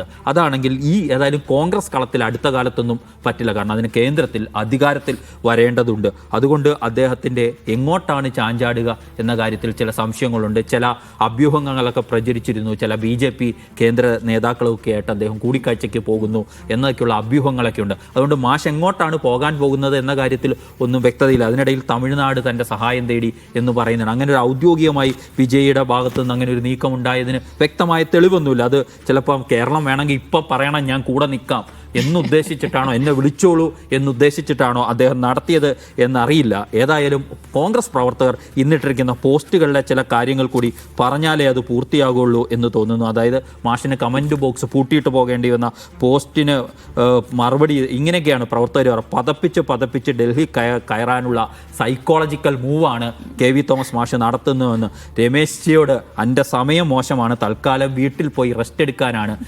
ഇതിനെക്കുറിച്ച് പറയുന്നത്. ഇങ്ങനെ കഴിഞ്ഞ 10 കൊല്ലവും രമേശ് ചെന്നിത്തലയ്ക്ക് പിറന്നാളുണ്ടായിരുന്നു, അത് മാഷ് അറിഞ്ഞില്ലേ എന്ന ചോദ്യം വരെയും പ്രവർത്തകർ ചോദിക്കുന്നുണ്ട്. ഏതായാലും കോൺഗ്രസ് പ്രവർത്തകരുടെ വികാരത്തെ ഞാൻ മാനിക്കുകയാണ്. പാർട്ടിയിൽ നിന്നും നേടാവുന്നതിൻ്റെതെല്ലാം നേടിയ ശേഷം ഇനിയൊന്നും തനിക്ക് കിട്ടാൻ സാധ്യത ഇല്ല, പുതിയ തലമുറയ്ക്ക് വഴിമാറിക്കൊടുക്കേണ്ടി വരുന്നു എന്ന ഒരു ഘട്ടത്തിലാണ് കെ.വി. തോമസ് മാഷ് കോൺഗ്രസ്സുകാരെ സംബന്ധിച്ചിടത്തോളം അവരെ ചതിച്ചിട്ട് പോയത്, അവരുടെ ചങ്കിൽ കുത്തിയിട്ട് പോയത്. അതുകൊണ്ട് കെ.വി. തോമസിൻ്റെ എല്ലാ ചാഞ്ചാട്ടങ്ങളോടും ഇങ്ങനെ തന്നെയായിരിക്കും അതിൻ്റെ അണികൾ പ്രതികരിക്കുക. അവരുടെ വൈകാരികതയാണ്. ആ വൈകാരികതയ്ക്കൊപ്പം ആ വൈകാരികത അവർക്ക് പ്രകടിപ്പിക്കാനുള്ള അവകാശമുണ്ട്. അവിടെ തോമസ് മാഷിന് ഇതുപോലെ കമന്റ് ബോക്സുകൾ പൂട്ടി ഓടേണ്ടി വരും എന്ന കാര്യത്തിൽ ഒരു സംശയവുമില്ല. ഇനി ഒരു കാര്യം കൂടി എനിക്ക് പറയാനുണ്ട്. അത് കെ.വി. തോമസ് മാഷിനെ കൂടെ കൂട്ടാനാണ് ഏതെങ്കിലും കോൺഗ്രസ് നേതാക്കൾ നീക്കം നടത്തുന്നതെങ്കിൽ അവർക്കും അണികളുടെ കയ്യിൽ നിന്നും ഇത് നേരിടേണ്ടി വരും, ചിലപ്പോൾ തെരുവിലും നേരിടേണ്ടി വരും എന്ന കാര്യത്തിലും സംശയമില്ല. നോക്കൂ ദിവ്യ, കോൺഗ്രസിൽ ഇപ്പോൾ അണികളാണ് കാര്യങ്ങൾ തീരുമാനിക്കുന്നത്. അണികളുടെ മുല്ലപ്പൂ വിപ്ലവം നടക്കുന്ന കാലമാണ്. ആ മുല്ലപ്പൂ വിപ്ലവത്തിലൂടെയാണ് VD സതീശിനെ അണികൾ അധികാരത്തിൽ കയറ്റിയത്. അപ്പോൾ ആ അണികളുടെ വൈകാരികതയ്ക്കപ്പുറത്തേക്ക് സഞ്ചരിക്കാൻ ഇന്ന് ഒരു നേതാക്കൾ, ഗ്രൂപ്പിസത്തിനപ്പുറത്തേക്ക്, നേതൃത്വത്തിൻ്റെ താല്പര്യങ്ങൾക്കപ്പുറത്തേക്ക് അണികൾ കൃത്യമായി സോഷ്യൽ മീഡിയയിലടക്കം, വേണ്ടി വന്നാൽ തെരുവിലടക്കം അവരുടെ താല്പര്യങ്ങൾ, അവരുടെ വികാരങ്ങൾ പ്രകടിപ്പിക്കുന്ന ഒരു കാലത്ത് തോമസ് മാഷ് വെറുതെ ആഗ്രഹിക്കുക എന്ന് മാത്രമേ ഉള്ളൂ. എന്ന് വെച്ചാൽ തോമസ് മാഷിന്റെ പ്രശ്നം കോൺഗ്രസ് അങ്ങേയറ്റം ദുർബലമായ ഒരു കാലത്ത്, എന്ന് വെച്ചാൽ ഒരു നിസ്സഹായാവസ്ഥയുടെ കാലത്ത് പാർട്ടിയെ ചതിച്ച് സ്ഥാനമാനം മാത്രം ലക്ഷ്യം വെച്ച് പാർട്ടിയിൽ നിന്നും ഇറങ്ങിപ്പോയ ആളുകളിൽ ഒരാളാണ് കെ.വി. തോമസ്, മറ്റൊരാൾ അനിൽ ആന്റണിയാണ്, പത്മജിയാണ് ഒരാൾ, മറ്റൊരാൾ സരിനാണ്, പി സരിൻ. ഈ 4 പേരോട് മാണികൾ ഒരു കാരണവശാലും ക്ഷമിക്കില്ല. ഇനിയിപ്പോൾ അദ്ദേഹം തുടക്കത്തിൽ തന്നെ വി ഡി സതീശൻ മുഖ്യമന്ത്രിയായ ഉടനെ തന്നെ വി ഡി സതീശനെ അഭിനന്ദിക്കുന്നു, പ്രശംസിക്കുന്നു. അവിടെ ഒരു സോപ്പിട്ട് പതപ്പിക്കുന്ന പണി നമ്മൾ കണ്ടതാണ്. ഒരു കാര്യം മനസ്സിലാക്കണം, വി ഡി സതീശന്റെ കെമിസ്ട്രി മാഷാണ് ആയിക്കോട്ടെ, വി ഡി സതീശനായിട്ട് ഇപ്പോഴും അദ്ദേഹത്തിന് നല്ല ബന്ധമുണ്ട് എന്ന് അദ്ദേഹം പറയുന്നുണ്ട്. വി ഡി സതീശനായിട്ട് നല്ല ബന്ധമുണ്ട്, അത് സോപ്പിട്ട് പതപ്പിക്കുന്നു. ഒരു വശത്ത് രമേശ് ചെന്നിത്തല എന്ന് പതപ്പിക്കുന്നു. ഒരു കാര്യമില്ല. ഇനി വി ഡി സതീശനും രമേശ് ചെന്നിത്തലയും അറ്റ കൈക്ക് ഇദ്ദേഹത്തെ തിരിച്ചെടുക്കാൻ തീരുമാനിച്ചാൽ തന്നെയും ഈ വി ഡി സതീശനെതിരെ പോലും ഈ അണികൾ തിരിയുന്ന അവസ്ഥയിലേക്ക് വരും. കാരണം അവരുടെ ചങ്കിൽ കുത്തി ഒരു ദുർബലമായ നിസ്സഹായാവസ്ഥയുടെ കാലത്ത് ഇറങ്ങിപ്പോയ ആൾ, സ്ഥാനമാനം മാത്രം നോക്കി ഇറങ്ങിപ്പോയ ആളാണ് ഈ കെ.വി. തോമസ്. അതുകൊണ്ട് അദ്ദേഹത്തിന് കോൺഗ്രസിലേക്ക് തിരിച്ചു വരാൻ ഒരു കാരണവശാലും കഴിയില്ല. ഇപ്പോൾ അദ്ദേഹം പറയുന്നുണ്ടല്ലോ വിജയുടെ തമിഴ്നാടിന്റെ പ്രത്യേക പ്രതിനിധിയാകാൻ കഴിയും. അതിനും കോൺഗ്രസ് സമ്മതിക്കില്ലെന്നേ. ഇപ്പോൾ കോൺഗ്രസ് അവിടെ അലിയാണ്. കോൺഗ്രസിന്റെ സമ്മതമില്ലാതെ അവിടുത്തെ ടി.വി.കെയുടെ പ്രത്യേക പ്രതിനിധിയായി ഡൽഹിയിൽ വാഴാൻ അദ്ദേഹത്തെ കോൺഗ്രസ്സുകാർ അനുവദിക്കില്ല. അതേ ഒരു പുസ്തകം കൂടി എഴുതുന്നു. ആ പുസ്തകം നല്ലപോലെ എഴുതി പൂർത്തിയാക്കി അദ്ദേഹം ഇപ്പോഴും പറയുന്നത്, ഞാൻ ഇപ്പോൾ എവിടെ പോയാലും ഞാൻ ഉള്ളിൽ കോൺഗ്രസ്സുകാരൻ. അതൊരു പാലിട്ട് വെക്കുകയാണ്. എന്നെങ്കിലും തിരിച്ചു വരേണ്ടി വരും. പക്ഷെ അദ്ദേഹത്തിന്റെ മോഹം മാത്രമാണ്. കാരണം സാജുക്ക പറഞ്ഞതുപോലെ അണികളുടെ ചങ്കിൽ കുത്തി ഇറങ്ങിപ്പോയ ആളാണ് കെ.വി. തോമസ് മാഷ്. അത് ഒരു കാരണവുമില്ലാതെ ഇറങ്ങിപ്പോയ ആളാണ്. അദ്ദേഹം ഇനി കോൺഗ്രസിലേക്ക് തിരിച്ചു വരാമെന്നുള്ള അദ്ദേഹത്തിന്റെ ആഗ്രഹം മാത്രമായി വിടുന്നു. യെസ്, അപ്പോൾ അതൊരു വിദൂര സ്വപ്നം മാത്രമാണോ? കെ.വി. തോമസ് മാഷ് അതിന് നിൽക്കേണ്ടതാണോ അജിംസ്? അതല്ല, കെ.വി. തോമസിന്റെ ഈ പ്രശ്നത്തെ 2 രീതിയിൽ കാണുന്നുണ്ട്. ഒന്ന്, ഈ അദ്ദേഹത്തിൻ്റെ അധികാരമോഹം. ഈ അധികാരമോഹം എന്ന് പറഞ്ഞാൽ ഇപ്പോൾ രാഷ്ട്രീയ പ്രവർത്തകരോട് ചോദിക്കുക. ഇപ്പോൾ വി ഡി സതീശൻ തന്നെ ഈ ഇലക്ഷന് മുമ്പ് അദ്ദേഹം നടന്ന ഇന്റർവ്യൂവിൽ പറയുന്നുണ്ട്, അധികാരത്തിലെത്തുക എന്ന് പറഞ്ഞാൽ ഏത് രാഷ്ട്രീയ പ്രവർത്തകൻ്റെയും സ്വപ്നമാണ്. അങ്ങനെയൊന്നും ഇല്ലാത്തൊരു വിനീതനാണ് ഞാൻ എന്ന് പറയാനുള്ള കാപ്പട്യം എനിക്കില്ല എന്നാണ് വി ഡി സതീശൻ പറയുന്നത്. അത് ശരിയുമാണ്. ആളുകൾ രാഷ്ട്രീയത്തിൽ പ്രവർത്തിക്കുന്നതിനാണ്, അധികാരത്തിലെത്തി ജനങ്ങളെ സേവിക്കുക എന്നുള്ളതാണ് എൻ്റെ ലക്ഷ്യം. പക്ഷെ അധികാരം മാത്രമാണോ ഒരു രാഷ്ട്രീയ പ്രവർത്തകൻ്റെ ലക്ഷ്യം? അധികാരമില്ലെങ്കിൽ പിന്നെ സൂയിസൈഡ് ചെയ്യുക, അല്ലെങ്കിൽ പാർട്ടി മാറുക, ഐഡിയോളജിനെ തള്ളി പറയുക, അത് ശരിയല്ലല്ലോ. അതാണ് കെ.വി. തോമസിൻ്റെ പ്രശ്നം. എറണാകുളത്തെ കോൺഗ്രസ് പ്രവർത്തകർക്ക് കെ.വി. തോമസ് ആരാണെന്ന് നന്നായിട്ട് അറിയാം. ഈ കെ.വി. തോമസിന് ഒരു ഇരട്ടപ്പേര് വിളിച്ച് കളിയാക്കുന്നുണ്ട്. അത് വിളിച്ചത് കോൺഗ്രസ്സുകാരാണ്. 2000-2001 കാലത്ത്, ആന്റണിയുടെ കാലത്താണ് ആ സമയം, ആന്റണി സർക്കാരിൻ്റെ കാലത്ത് തിരുതത്തോമ എന്നാണ് വിളിക്കുന്നത്. അപ്പോൾ അത് അവർ വിളിക്കാനുള്ള കാരണം എന്താണ്? എറണാകുളം കോൺഗ്രസിന് വളരെ ശക്തിയുള്ള ഒരു ജില്ലയാണ്. എറണാകുളം അതിൻ്റെ പരിസര പ്രദേശങ്ങളും കോൺഗ്രസ് സംഘടനാപരമായും അതിൻ്റെ ഒരു ബഹുജന അടിത്തറയും വലുതാണ്. അപ്പോൾ അവിടെ സമരം ചെയ്തും പോസ്റ്റർ ഒട്ടിച്ചും മുദ്രാവാക്യം വിളിച്ച് നടന്ന പ്രവർത്തകരുടെ മുകളിലൂടെ ഒരു കെമിസ്ട്രി അധ്യാപകനായ കെ.വി. തോമസ് പറന്നിറങ്ങുകയാണ് മന്ത്രിസ്ഥാനത്തേക്ക്, MLA സ്ഥാനത്തേക്ക്. ഇതാരാണെന്ന് ചോദിക്കുമ്പോൾ ഏതോ ഒരാൾ വരുന്നു. അപ്പോൾ അതിൻ്റെ പിന്നിലെ കാരണം എന്താണ്? അദ്ദേഹത്തിൻ്റെ മണിയടിയാണെന്നാണ് അവരുടെ ആരോപണം. അത് കരുണാകരന് മുതൽ സോണിയാഗാന്ധി വരെ മണിയടിക്കുന്നു. അപ്പോൾ ഈ മണിയടിക്കാൻ വേണ്ടി എന്താണ് ഈ തിരുത മീൻ കൊണ്ടു കൊടുക്കുന്നു എന്നുള്ളതാണ് ഇവരുടെ ആരോപണം. അത് എന്തോ ആവട്ടെ, പക്ഷേ ഈ മണിയടി എന്നുള്ളത് പ്രശ്നം റിയലാണ്. അത് അവരെ ഉയർത്തുന്നുണ്ട്. അത് ശരിയാണെന്ന് തെളിയുന്നതാണ്. അധികാരത്തിന് വേണ്ടി അദ്ദേഹം എന്തും ചെയ്യും. അധികാരമില്ലെങ്കിൽ പാർട്ടിയും മാറും, ഐഡിയോളജി തള്ളി പറയും. തിരിച്ചായി കഴിഞ്ഞപ്പോൾ ഒന്ന് ആലോചിച്ച് നോക്കുക, LDF സർക്കാർ പോയി എന്ന് കണ്ടപ്പോൾ അദ്ദേഹം തിരിച്ചു വരുന്നു, തമിഴ്നാട്ടിലേക്ക് പോകുന്നു എന്ന് പറയുന്നു. സതീശനെ അടുപ്പിക്കില്ല എന്ന് തോന്നുമ്പോൾ രമേശ് ചെന്നിത്തലയെ സോപ്പിടാൻ നോക്കുന്നു. ഈ ചെന്നിത്തലയെ സോപ്പിടുന്നതിൽ വേറൊരു പ്രശ്നം കൂടിയുണ്ട്. കഴിഞ്ഞ ഈ ഇലക്ഷൻ നടക്കുന്ന സമയത്ത് മാർച്ച് 30-ാം തീയതി രമേശ് ചെന്നിത്തല എറണാകുളത്ത് പ്രചരണം നടത്തുകയാണ്. അപ്പോൾ മത്സ്യം വിൽക്കുന്ന ആളുടെ അടുത്ത് നിന്നിട്ട് സംസാരിച്ചുകൊണ്ടിരിക്കുമ്പോൾ അദ്ദേഹം ചോദിക്കുന്നു, തോമസ് മാഷിന്റെ തിരുതയില്ലേ എന്ന് ചോദിക്കുന്നു. ആ വീഡിയോ ലീക്കായി. ആ വീഡിയോ ലീക്ക് കഴിഞ്ഞപ്പോൾ അത് തോമസ് മാഷ് ഭയങ്കര കൊണ്ടു. അദ്ദേഹം പറഞ്ഞു, ചില സിനിമകളിലൊക്കെ ആ ഒരു കണ്ടന്റ് കയറി വന്നിട്ടുണ്ട്. അദ്ദേഹം എന്ന് പറഞ്ഞ ഒരു സമൂഹത്യാഗ രമേശ് ചെന്നിത്തല അപമാനിച്ചു. അതിലേക്കാണ് ഞാൻ വരുന്നത്. അപ്പോൾ ഈ അധികാരത്തിന് വേണ്ടി അധികാരം മാത്രം ലക്ഷ്യമാക്കി നടക്കുക എന്ന് പറഞ്ഞാൽ അവർക്ക് സാമൂഹ്യ പ്രവർത്തനമല്ല പ്രശ്നം, അവരുടെ അധികാരം മാത്രമാണ് പ്രശ്നം. അധികാരത്തോടുള്ള മനുഷ്യൻ്റെ അഡിക്ഷൻ ഭയങ്കരമാണ്. മദ്യത്തോടും മയക്കുമരുന്നിനോടുള്ള അഡിക്ഷനേക്കാൾ വലുതാണ് അധികാരത്തോടുള്ള അഡിക്ഷൻ. ലഹരി പിടിപ്പിക്കുന്നതാണ് അധികാരം എന്ന് പറയുന്നത്. അത് തന്നെയാണ് പ്രശ്നം. അല്ലാണ്ട് ഈ ജീവിത സൗകര്യം മാത്രമൊന്നുമല്ല, അതിൽ നിന്ന് കിട്ടുന്ന പണം മാത്രമല്ല അതിൻ്റെ ലക്ഷ്യം. കെ.വി. തോമസിന് ഒരു പക്ഷേ ഇനി അദ്ദേഹത്തിൻ്റെ റിട്ടയർമെൻറ്റ് ലൈഫ് സുഖമായിട്ട് പോകാനുള്ള പൈസയൊക്കെ അദ്ദേഹം ഉണ്ടാക്കിയിട്ടുണ്ടാവും. പക്ഷെ പ്രശ്നം അതല്ല, അധികാര സ്ഥാനത്തിരിക്കുക എന്നുള്ള ഒരുതരം ലഹരിയാണ്. അതിൽ നിന്ന് ഇറങ്ങുക എന്ന് പറഞ്ഞാൽ മനുഷ്യനെ സംബന്ധിച്ച് അതിഭീകരമായ വിഡ്രോവൽ സിംറ്റം ഉണ്ടാവും. എം.കെ. മുനീർ അദ്ദേഹത്തിന് ആരോഗ്യനില വഷളായെന്ന് അദ്ദേഹത്തിനും അറിയാം, ഈ ലോകത്ത് മുഴുവൻ അറിയാം. അദ്ദേഹം അവസാന നിമിഷം എന്താ പറഞ്ഞു, എന്നെ കൈവിടരുത്. അത് ആ വിഡ്രോവൽ സിൻഡ്രോം ആണത്. അത് മയക്കുമരുന്നും മദ്യത്തേക്കാൾ കൂടുതൽ അഡിക്റ്റീവ് ആയിട്ടുള്ള ഒരു കാര്യമാണ് അധികാരം. ഇതാണോ ആദ്യത്തെ പ്രശ്നം? കെ.വി. തോമസ് മാഷിനും ആ അഡിക്ഷനാണ് പ്രശ്നം, അല്ലാണ്ട് പണത്തോടുള്ള അദ്ദേഹത്തിൻ്റെ ആർത്തിയാണെന്ന് ഞാൻ വിശ്വസിക്കുന്നില്ല. രണ്ടാമത്തെ കാര്യം, ഈ തിരുതത്തോമ എന്ന് അദ്ദേഹത്തെ വിളിക്കുന്നത് ഒരു വംശീയമായ വിളിയാണ്. അതെങ്ങനെ വംശീയമാകുമെന്ന് ചോദിച്ചാൽ, ഇപ്പോൾ നമ്മൾ ഈ സൈബർ ലോകത്ത് സ്ഥിരമായി കാണും, മലപ്പുറത്ത് നിന്നുള്ള മുസ്ലിം ലീഗുകാരെ മൂരി ലീഗുകാർ എന്നാണ് വിളിക്കുക. അതെന്തുകൊണ്ടാണ് വിളിക്കുന്നത്? അത് മലപ്പുറത്തുള്ള മുസ്ലിങ്ങൾ മൂരി ബിരിയാണി കഴിക്കുന്നവരാണ്. അപ്പോൾ അതൊരു വംശീയമായ വിളിയാണ്. ഇതുപോലെ തന്നെ വംശീയമായ വിളിയാണ് കെ വി തോമസിന്റെ തിരുതാന്ന് വിളിക്കുന്നത്. കാരണം കെ വി തോമസ് ലത്തീൻ കത്തോലിക്ക സമുദായാംഗമാണ്. ലത്തീൻ കത്തോലിക്ക സമുദായങ്ങൾ കൂടുതൽ മത്സ്യബന്ധന തൊഴിലാളികളാണ്. ഇദ്ദേഹം വരുന്നത് കുമ്പളങ്ങിയിൽ നിന്നാണ്. കുമ്പളങ്ങിയിലെ മെയിൻ പണി തന്നെ, ആളുകളുടെ ജോലി തന്നെ മീൻ വളർത്തലാണ്. തിരുത എന്ന് പറഞ്ഞ മീൻ വളർത്തു മീനാണ്, ശുദ്ധജല മത്സ്യമാണ്. അപ്പോൾ അത് അദ്ദേഹത്തെ മത്സ്യത്തൊഴിലാളികൾ ആക്ഷേപിക്കുന്നത് തന്നെയാണ്. അപ്പോൾ ഇത് മനസ്സിലാക്കാൻ പറ്റാത്തത് എന്തുകൊണ്ടാണെന്ന് വെച്ചാൽ ഈ പുതിയ കാലത്തിൻ്റെ രാഷ്ട്രീയം കെ വി തോമസിന് മനസ്സിലാവുന്നില്ല എന്നതുപോലെ തന്നെ ഈ കെ വി തോമസിനെ വിമർശിക്കുന്നവർക്കും മനസ്സിലാവുന്നില്ല. അദ്ദേഹത്തെ തിരുവത്തോമ എന്ന് വിളിക്കുന്നത് അദ്ദേഹത്തെ വംശീയമായ അധിക്ഷേപിക്കൽ തന്നെയാണ്. അദ്ദേഹം ഉൾപ്പെടുന്ന ലത്തീൻ കത്തോലിക്ക സമുദായത്തെയും മത്സ്യത്തൊഴിലാളികളെയും അധിക്ഷേപിക്കുന്ന തുല്യമാണെന്ന് അദ്ദേഹത്തെ വിമർശിക്കുന്നവർ മനസ്സിലാക്കണം. യെസ്, എന്തായാലും ഈ ആശംസ പോസ്റ്റ് പറയുമ്പോൾ എനിക്ക് പഴയൊരു ആശംസയെക്കുറിച്ച് ഓർമ്മ വരാം. 2015 വിശാഖപട്ടണം പാർട്ടി കോൺഗ്രസിന്റെ സമയത്ത് യെച്ചൂരിയും പ്രകാശ് കാരാട്ടും കൂടി ജനറൽ സെക്രട്ടറി സ്ഥാനത്തേക്ക് മത്സരിക്കുന്നത്. അപ്പോൾ VS പുറത്തു വന്ന് യെച്ചൂരിയോട് പറയുന്നുണ്ട്, ഒരു wish you all the best കൊടുക്കുന്നുണ്ട്. അടുത്ത ദിവസം തലക്കെട്ട് ആശംസാ ബോംബ് എന്നാണ്, VSന്റെ ആശംസാ ബോംബ്. അത് പക്ഷെ അന്ന് ക്ലിക്കായി. പക്ഷേ ഇവിടെ കെ വി തോമസിന്റെ ഈ ആശംസ പക്ഷെ ചീറ്റിപ്പോകും, വലിയ ഗുണമുണ്ടാകില്ല എന്നാണ് നമുക്ക് മനസ്സിലാക്കേണ്ടി വരുന്നത്, അല്ലെങ്കിൽ പറയേണ്ടി വരുന്നത്. കേരളത്തിൽ രാഷ്ട്രീയ നേതാക്കന്മാരും മാധ്യമങ്ങളും കഴിഞ്ഞ കുറേ കാലങ്ങളായി ഏറ്റവും അധികം ചർച്ച ചെയ്ത പേരുകളിലൊന്ന് MR അജിത് കുമാറിൻ്റെതാണ്. വിവാദങ്ങൾക്ക് ഒരു കുറവും വരുത്തിയിട്ടില്ല ADGP റാങ്കിലുള്ള ഈ ഉദ്യോഗസ്ഥൻ എന്ന് തന്നെ പറയേണ്ടി വരും. ഏറ്റവും ഒടുവിൽ വന്നു നിൽക്കുന്നത് പണ്ട് പിണറായി വിജയൻ പറഞ്ഞ ആ രക്ഷാപ്രവർത്തനത്തിലാണ്. 2023 ആലപ്പുഴയിൽ നവകേരള യാത്രയ്ക്കിടെ പ്രതിഷേധിച്ച KSU യൂത്ത് കോൺഗ്രസ് പ്രവർത്തകരെ മർദ്ദിച്ച കേസിൽ, ആ സംഭവത്തിൽ കേസ് ഡയറി അജിത് കുമാർ തിരുത്തിയെന്നാണ് പുതിയ കണ്ടെത്തൽ. കേസ് അന്വേഷിച്ച ആലപ്പുഴ DYSP തന്നെ പ്രത്യേക അന്വേഷണ സംഘത്തിന് ഇതുമായി ബന്ധപ്പെട്ട മൊഴി നൽകിയിട്ടുണ്ട്. കോടതിയിൽ നൽകിയ റഫർ റിപ്പോർട്ട് ADGP തയ്യാറാക്കി നൽകിയതാണ് എന്നും മൊഴികളുണ്ട്. രക്ഷാപ്രവർത്തനത്തിൽ രക്ഷിക്കാൻ ഇപ്പോൾ പിണറായി വിജയൻ ഇല്ലാത്തതുകൊണ്ട് MR അജിത് കുമാറിനെ ഇനി ആര് രക്ഷിക്കുമെന്നതാണ് ചോദ്യം. കടുത്ത നടപടി നേരിടേണ്ടി വരില്ലേ അജിത് കുമാറിന്? അജിത്, അത് തന്നെയാണ് ചോദ്യം. ഇപ്രാവശ്യം രക്ഷപ്പെടുത്താൻ ആരുമില്ല. അജിത് കുമാറിനെതിരെ ഒരു നടപടി ഉണ്ടാകുമെന്ന് തന്നെ നമുക്ക് പ്രതീക്ഷിക്കാമോ? MR അജിത് കുമാറിനെതിരെ വരുന്ന ആരോപണങ്ങൾ, ഈ പരാതിയോ അന്വേഷണമോ ഒന്നല്ല, ആരോപണങ്ങളിൽ ഏറ്റവും പ്രധാനപ്പെട്ടത് എന്താണ്? പൂരം കലക്കൽ ഉണ്ട്. പിന്നെ RSS മേധാവിയെ കാണാൻ വേണ്ടി ഔദ്യോഗിക വാഹനത്തിൽ പോയതുണ്ട്. അപ്പോൾ RSSന്റെ താല്പര്യങ്ങളാണ് MR അജിത് കുമാറിന്റെ നേതൃത്വത്തിലുള്ള ഒരു സംഘം കേരള പോലീസിൽ നടപ്പാക്കുന്നതെന്നായിരുന്നു അന്ന് LDF ഉണ്ടായിരുന്ന PV അൻവറിന്റെ ആരോപണം. ഓക്കെ, അതേ RSS താല്പര്യം നടപ്പാക്കുന്ന MR അജിത് കുമാറിന് എന്താണ് ചെയ്തത്? ഇപ്പോൾ ഉയർന്ന ആരോപണം എന്താണ്? മുഖ്യമന്ത്രിയുടെ ഗൺമാന്മാർ യൂത്ത് കോൺഗ്രസ്സുകാരെ തലതല്ലി പൊട്ടിച്ചപ്പോൾ അവർക്കെതിരായിട്ടുള്ള അന്വേഷണം അട്ടിമറിക്കാൻ വേണ്ടി ഇടപെട്ടു. അപ്പോൾ ഒരേ സമയം പിണറായി വിജയന് വേണ്ടിയും ഒരേ സമയം RSSന്റെയും താല്പര്യം MR അജിത് കുമാർ സംരക്ഷിക്കുന്നു എന്നാണ് അൻവർ അന്ന് ഉന്നയിച്ച ആരോപണമാണ്. അത് തെളിയുകയാണ്. അതായത് വേറൊരു കാര്യം കൂടി ആലോചിക്കും. ഇദ്ദേഹം വിജിലൻസ് മേധാവിയായിരുന്ന സമയത്ത് സ്വപ്ന സുരേഷ് ഒരു വാർത്താ സമ്മേളനം നടത്തും എന്നെന്തോ ഭീഷണി മുഴക്കിയപ്പോൾ അതിന്റെ കൂടെ ഉണ്ടായിരുന്ന ഒരു ചെറുപ്പക്കാരനുണ്ടല്ലോ, സരിത്തിനെ ഐക്യരാമാനം മഫ്തിയിൽ വന്ന് പോലീസുകാർ പൊക്കിക്കൊണ്ടുവന്ന് നമ്മൾ കണ്ടു. പിന്നീട് വലിയ വിവാദമായപ്പോൾ അദ്ദേഹത്തെ ആ സ്ഥാനത്ത് നിന്ന് മാറ്റുകയും ചെയ്തു. അപ്പോൾ എന്താണ് അജിത് കുമാർ എന്ന് നമുക്ക് ആലോചിക്കും. ഇദ്ദേഹം ഇല്ലുമിനാറ്റിയാണോ എന്നൊക്കെ നമ്മൾ വിചാരിക്കും.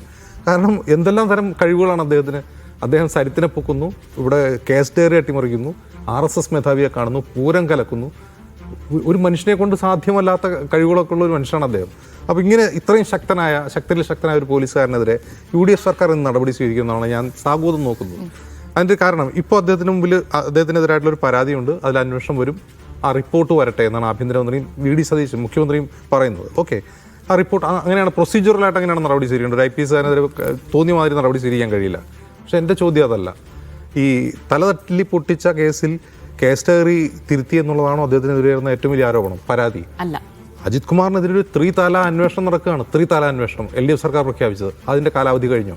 അതിന് കാലാവധിയില്ല. ആ അന്വേഷണ ഉത്തരവ് പ്രഖ്യാപിച്ചപ്പോൾ ഇത്ര ദിവസത്തിനകം റിപ്പോർട്ട് തരാനോ അന്വേഷണം പൂർത്തിയാക്കാനോ ഓർഡറിലുണ്ടായിരുന്നില്ല. അപ്പോൾ അതിനർത്ഥം ആ enquiry is still going on എന്നാണ്. ഈ സർക്കാരിൻ്റെ കാലത്ത് തുടരുന്നു.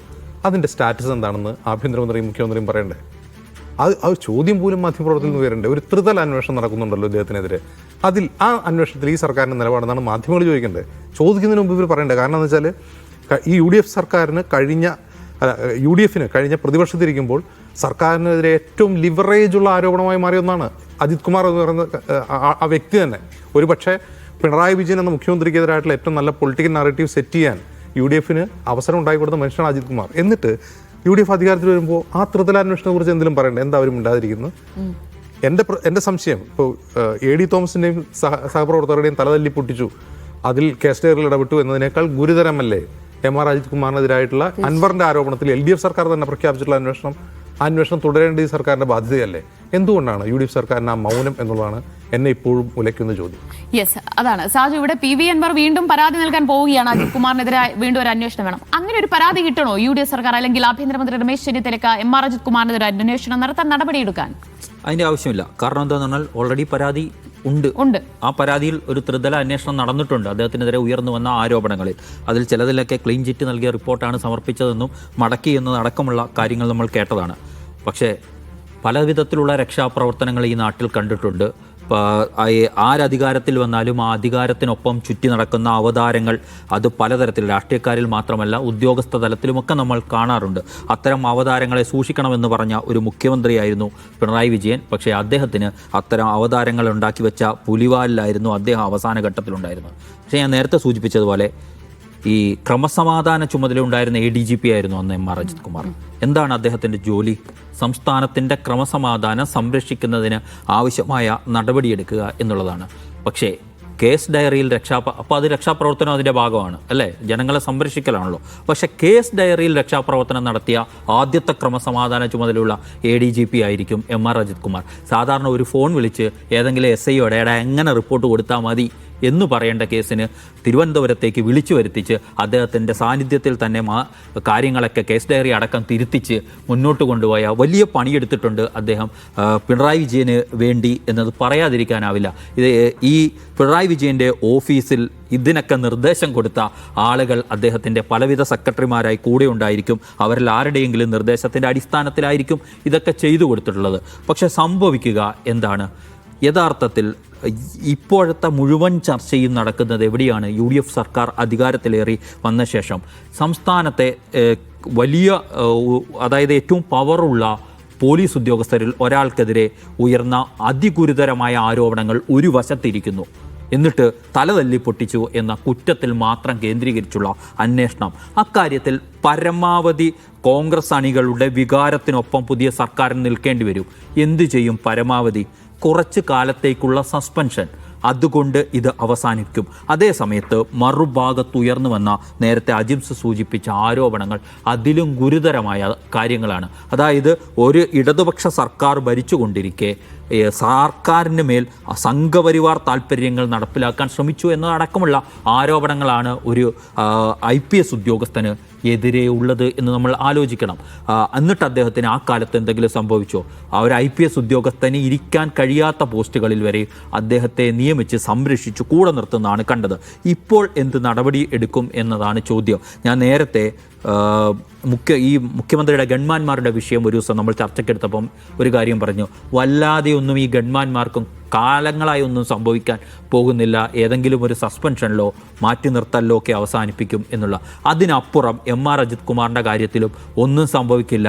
അത്രയും തന്നെ സംഭവിച്ചാൽ കോൺഗ്രസ് അണികൾക്ക് ആഹ്ലാദിക്കാം. തങ്ങളുടെ വികാരത്തിനൊപ്പം തങ്ങളുടെ നേതാക്കൾ നിന്നു എന്നുള്ളത്. കാരണം ഭരണത്തിൽ ഇവരെയൊക്കെ സംരക്ഷിക്കാൻ ആളുകളുണ്ടാവും. ഏറ്റവും അവസാനം പോലീസ് സേനയുടെ ആത്മവിശ്വാസം എന്ന് പറയുന്ന ഒരായുധം കൂടി പുറത്തെടുക്കാനുണ്ട്. വരും ദിവസങ്ങളിൽ സേനയുടെ ആത്മാഭിമാനം എന്നും ആത്മവിശ്വാസവും എന്നും ഒക്കെ പറഞ്ഞുകൊണ്ട് എന്ത് തെണ്ടിത്തരം കാണിച്ചാലും സംരക്ഷിക്കാനുള്ള കവചമായി വരുന്ന ആളുകളെയും നമുക്ക് കാണാൻ പറ്റും എന്ന കാര്യത്തിൽ ഒരു സംശയവും വേണ്ടതില്ല. അപ്പോൾ പിണറായി അധികാരത്തിൽ നിന്ന് ഇറങ്ങുന്നത് വരെ അജിത് കുമാറിന്റെ സംരക്ഷണ വലയം ഉണ്ടായിരുന്നു. ആ സംരക്ഷണ വലയം അപ്പോൾ ഇനിയും തുടരുമെന്നാണോ കരുതേണ്ടത്? അല്ല, ഞാൻ തിരിച്ചാണ് വിചാരിക്കുന്നത്. VD സതീശൻ കണക്ക് തീർക്കാൻ സ്കെച്ചിട്ട് വെച്ച ആദ്യത്തെ ഉദ്യോഗസ്ഥരാണ് അജിത് കുമാറാണ്. നോക്കൂ ദിവ്യ, ഈ കേസ്, ഈ നവകേരള സദസ്സ് എന്ന് വെച്ചാൽ ഗൺമാന്മാർ മുഖ്യമന്ത്രിയുടെ ഗൺമാന്മാർ ഈ യൂത്ത് കോൺഗ്രസ് പ്രവർത്തകരെ തല്ലിച്ചതച്ച കേസ് രണ്ടാമത്തെ ദിവസം റീഓപ്പൺ ചെയ്യാൻ UDF സർക്കാർ തീരുമാനിച്ചിട്ടുണ്ടെങ്കിൽ അതിൽപ്പെട്ട AD തോമസിനെയും അജയ് ജുവൽ കുര്യാക്കോസിനും നീതി മേടിച്ചു കൊടുക്കുക എന്നുള്ളത് മാത്രമല്ല, അതിൻ്റെ സാധ്യതകളെ VD സതീശനും ഈ UDF സർക്കാരും തിരിച്ചറിയുന്നുണ്ട്. അതിൽ MR അജിത് കുമാറിൻ്റെ ഇൻവോൾവ്മെൻറ്റ് നേരത്തെ അതിൻ്റെ സൂചനകൾ VD സതീശന് കിട്ടിയിട്ടുണ്ടെന്ന് ഞാൻ മനസ്സിലാക്കുന്നു. എന്ന് വെച്ചാൽ ഇതിനകത്ത് എന്താ പറയുക, മുണ്ടക്കൈ ദുരന്ത ദുരന്തത്തെ പോലും മറയാക്കിക്കൊണ്ട് ഈ ആളുകളെ സംരക്ഷിക്കാൻ MR അജിത് കുമാർ ശ്രമിച്ചുവെന്ന് ഇതിലൊക്കെ പ്രതിപക്ഷ നേതാവായിരുന്ന ഘട്ടത്തിൽ വിവരങ്ങൾ കിട്ടാൻ ഒരു പണിയുമില്ല VD സതീശനെ മനസ്സിലായി. എന്ന് വെച്ചാൽ ഈ കേസ് ഒതുക്കി തീർക്കാൻ ആരൊക്കെ ശ്രമിച്ചു. ഇപ്പോൾ സാജു കപട സൂചിപ്പിച്ചല്ലോ, എന്ന് വെച്ചാൽ ക്രമസമാധാന ചുമതലയുള്ള ADGP ആയിരുന്നു. രണ്ടാം പിണറായി സർക്കാരിന്റെ കാലത്ത് കോൺഗ്രസ് പ്രവർത്തകരെയും പ്രതിപക്ഷത്തെയും ഭരണത്തിന്റെ മുഷ്കുപയോഗിച്ച് അടിച്ചൊതുക്കാൻ ഏൽപ്പിക്കപ്പെട്ട ഒരു ഉദ്യോഗസ്ഥൻ തന്നെയായിരുന്നു MR അജിത് കുമാർ. MR അജിത് കുമാറിലേക്ക് ഈ കേസ് അന്വേഷണം പോകുന്നുണ്ടെങ്കിൽ പിന്നീട് അത് കണക്ട് ചെയ്യേണ്ടത് നമ്മുടെ PV അൻവർ പറഞ്ഞ പോലെ മുഖ്യമന്ത്രിയുടെ പൊളിറ്റിക്കൽ സെക്രട്ടറി ആയിരുന്ന P ശശിയിലേക്കാണ്. ഓഫ് കോഴ്സ് അത് അജിത് കുമാറിൽ എത്തുന്നുണ്ടെങ്കിൽ അത് P ശശിയിലേക്ക് എത്താനും P ശശിയിൽ നിന്ന് പിണറായി വിജയനിലേക്ക് എത്താനും അധികം ദൂരം വേണ്ട. എന്ന് വെച്ചാൽ ഇതിപ്പോ ACP ഷൗക്കത്ത് അലിയെയും നമ്മുടെ രണ്ടാമത്തെ ഉദ്യോഗസ്ഥനെ ബിജോയ് പൗലോസ് പോലെ ബൈജു പൗലോസിനെയും രണ്ടാമത്തെ ദിവസം ഇതിന്റെ അന്വേഷണ ചുമതല ഏൽപ്പിച്ച് ഇറക്കി വിടുന്നുണ്ടെങ്കിൽ കാര്യമായ ഉദ്ദേശലക്ഷ്യം ഇതിന് പുറകിലുണ്ട്. ഈ അന്വേഷണം നിശ്ചയമായും അജിത് കുമാറിലേക്ക് എത്തും, നടപടി വരും. പക്ഷെ അതിന് ഒരു നിയമോപദേശം തേടണം, ADGPയിലേക്ക് എത്തണം, എങ്ങനെ എത്തിക്കും എന്നുള്ള കാര്യങ്ങളിലടക്കം ആ ADGPയുടെ കീഴിലുള്ള ASIമാരുടെ കൃത്യമായ മൊഴികളുണ്ട്, എളുപ്പത്തിൽ എത്തിക്കാവുന്നതേ ഉള്ളൂ. ഞാൻ ഇപ്പോഴും വിചാരിക്കുന്നു പല കണക്കുകൾ ലിസ്റ്റ് ഇട്ട് വെച്ചതുണ്ട് VD സതീശനും ഓഫ് കോഴ്സ് രമേശ് ചെന്നിത്തലയ്ക്കും, എല്ലാം ഒന്നൊന്നായി തീർക്കും എന്നുള്ള. എന്തായാലും ആ കണക്കുകൾ തീർക്കുമോ VD സതീശൻ സർക്കാർ എന്ന് തന്നെയാണ് ഉറ്റുനോക്കുന്നത്. ഇവിടെ UDF ഏറ്റവും കൂടുതൽ പ്രതിപക്ഷത്തിരുന്നപ്പോൾ ഉപയോഗിച്ച പേര് MR അജിത് കുമാറിന്റേതാണ്. അപ്പോൾ ആ ഉദ്യോഗസ്ഥനെതിരെ കൃത്യമായ വിവരങ്ങളും മൊഴിയും ഉണ്ടായിട്ട് നടപടിയെടുത്തില്ല എങ്കിൽ കോൺഗ്രസിന് മറുപടി പറയേണ്ടി വരും ജനങ്ങളോട്. അപ്പോൾ നടപടി എടുക്കേണ്ടി വരുമെന്ന് തന്നെ നമുക്ക് കരുതാം. CBSE 12ാം ക്ലാസ് പരീക്ഷാ ഫലവുമായി ബന്ധപ്പെട്ട വലിയ പ്രതിഷേധം രാജ്യത്തുടനീളം നടക്കുകയാണ്. ഉത്തരക്കടലാസിന്റെ സ്കാൻ ചെയ്ത് ഡിജിറ്റൽ പകർപ്പ് നോക്കി മൂല്യനിർണ്ണയം നടത്തുന്ന ഓൺ സ്ക്രീൻ മാർക്കിംഗ് എന്ന രീതി ആദ്യമായിട്ടാണ് CBSE ഇത്തവണ നടപ്പാക്കിയത്. എന്നാൽ സ്കാൻ ചെയ്ത ഉത്തരക്കടലാസുകൾ അത് അവ്യക്തമാണ് എന്നും വിദ്യാർത്ഥികളുടെ മാർക്ക് കുറയാൻ വരെ അത് കാരണമായി എന്നുമുള്ള വ്യാപക പരാതി ഉയരുന്നു. ശരി ഉത്തരം എഴുതിയിട്ടും 0 മാർക്ക് കിട്ടിയ പേപ്പറുകളൊക്കെ വിദ്യാർത്ഥികൾ സോഷ്യൽ മീഡിയയിൽ പങ്കുവയ്ക്കുകയും ചെയ്തു. പുനർമൂല്യനിർണ്ണയത്തിന് കഴിയാത്ത തരത്തിൽ വെബ്സൈറ്റിൽ സാങ്കേതിക പ്രശ്നവും. ആ പ്രശ്നം പരിഹരിക്കാൻ IIT-കളിലെ വിദഗ്ധരെ നിയമിച്ചിരിക്കുകയാണ് കേന്ദ്രം. ആരുടെ കണ്ണിൽ പൊടിയിടാനാണ് കേന്ദ്ര സർക്കാരിന്റെ ഈ നടപടി? ഇതുകൊണ്ട് പ്രശ്നം പരിഹരിക്കപ്പെടുമോ എന്നതാണ് നമ്മൾ പരിശോധിക്കാൻ പോകുന്നത്. സത്യത്തിൽ വിദ്യാർത്ഥികളുടെ ഭാവി വെച്ച് കളിക്കുകയാണല്ലേ. ഒരു നീറ്റിന്റെ ഒരു അനുഭവം നമുക്കുണ്ട്, ഇപ്പോഴിതാ CBSE. അല്ല, ഇത് രണ്ടും ഒരേ പ്രശ്നത്തിന്റെ രണ്ട് തലങ്ങളിലുള്ള പ്രശ്നങ്ങളാണ്. ഒന്ന് നീറ്റ് ഉന്നത വിദ്യാഭ്യാസവുമായി ബന്ധപ്പെട്ടാണെങ്കിൽ ഇത് പബ്ലിക് എഡ്യൂക്കേഷനുമായിട്ട് ബന്ധപ്പെട്ട ഒരു പ്രശ്നമാണ്. പബ്ലിക് എഡ്യൂക്കേഷൻ അല്ല, പ്രാഥമിക വിദ്യാഭ്യാസവുമായിട്ട് ബന്ധപ്പെട്ട് രണ്ടും പ്രശ്നം ഒന്ന് തന്നെയാണ്. പണി അറിയാൻ പാടില്ലാത്തൊരു പണി ചെയ്യുന്നു എന്നുള്ളതാണ് പ്രശ്നം. പേര് ധർമ്മേന്ദ്ര പ്രധാൻ എന്നൊക്കെ ആണെങ്കിലും ഈ പണി അറിയണമല്ലോ.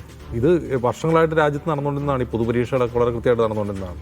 ഇപ്പോൾ ഈ ചോദ്യപേപ്പർ ലീക്ക് തടയാൻ വേണ്ടി ഈ CBSE പരീക്ഷയ്ക്ക് ഇവരെന്ത് ചെയ്തതെന്ന് വെച്ചാൽ ഓരോ പ്രദേശത്തും ഓരോ സെറ്റ് പേപ്പറായി 3-4 സെറ്റ് ചോദ്യപേപ്പറുകളാണ് തയ്യാറാക്കുക.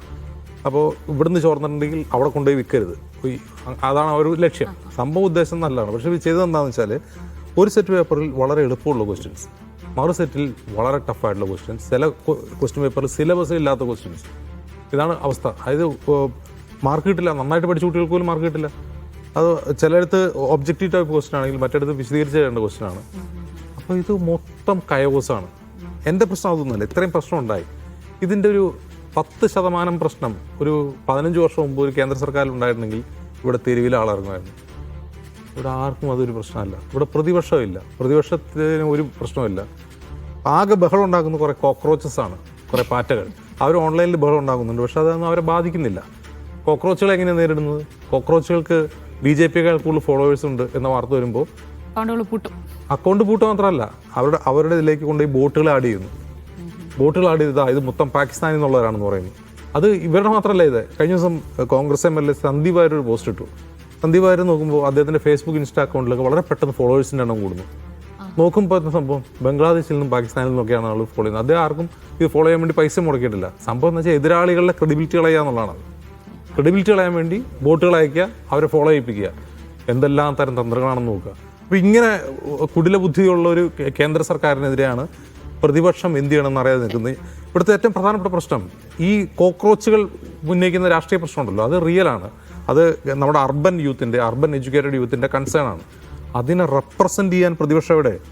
പെട്രോൾ വില കൂടി, ഒരു 115 രൂപയാണ് ഇന്നത്തെ വില.